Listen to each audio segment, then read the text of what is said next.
ভাই রে ভাই, কোরবানি ঈদ আসার পর থেকে যে শুরু হলো মাংস খাওয়া। সকালে মাংস, দুপুরে মাংস, রাতে মাংস, ঈদের পর দিন মাংস, তারপর দিন মাংস, মেহমান আসলে মাংস, কোথাও ঘুরতে গেল মাংস।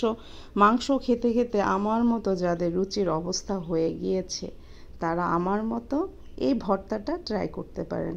হ্যালো, আসসালামু আলাইকুম। সকলে কেমন আছেন? আশা করি সকলে খুব ভালো আছেন। আজকে আপনাদের মাঝে নিয়ে আসলাম নতুন একটা ভর্তা রেসিপি।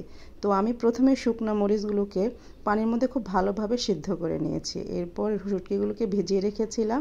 এ ফাঁক দিয়ে আমি রসুনগুলোকে ছিলে কুচি করে নিয়েছি এবং শুটকিগুলোকে সিদ্ধ বসিয়ে দিয়েছি।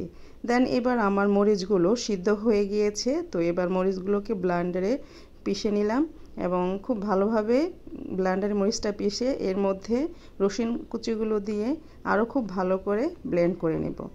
এবং রসুন এবং মরিচের মিশ্রণটা খুব ভালোভাবে যখন ব্লেন্ড হয়ে যাবে, তখন আমি সেই সিদ্ধ করা আমার শুটকি এবং সাথে দিয়ে নিব অনেকগুলো ধনিয়া পাতা এবং এগুলো আবার একসাথে দিয়ে ব্লেন্ড করে নেব। তারপর ব্লেন্ড হয়ে গেলে এবার একটি ফ্রাই প্যানের মধ্যে পর্যাপ্ত পরিমাণে সরিষার তেল দিয়ে তেলটাকে গরম করে তার মধ্যে অনেকগুলো পেঁয়াজ কুচি দিয়ে দেব। এবার পেঁয়াজ কুচিগুলো খুব ভালো করে ভেজে নিতে হবে।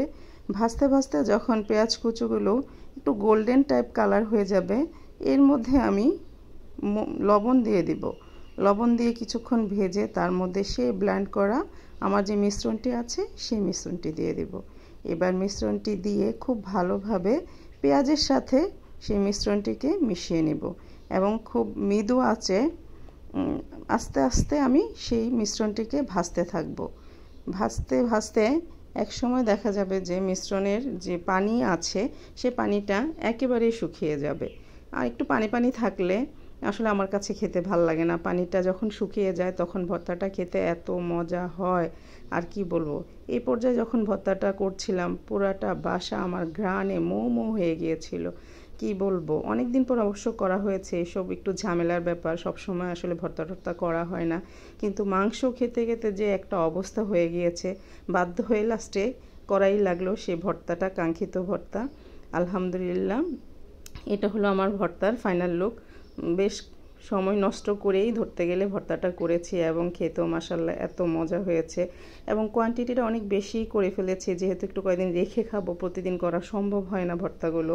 তো বন্ধুরা, আমার মতো যাদের এরকম রুচির দুর্ভিক্ষ চলছে, তারাও চেষ্টা করতে পারেন আমার এই মরিচ শুটকির ভর্তাটা। আলহামদুলিল্লাহ, খেয়ে নিরাশ হবেন না। আশা করি সকলে পছন্দ করবেন। আজ এই পর্যন্ত। আল্লাহ হাফেজ।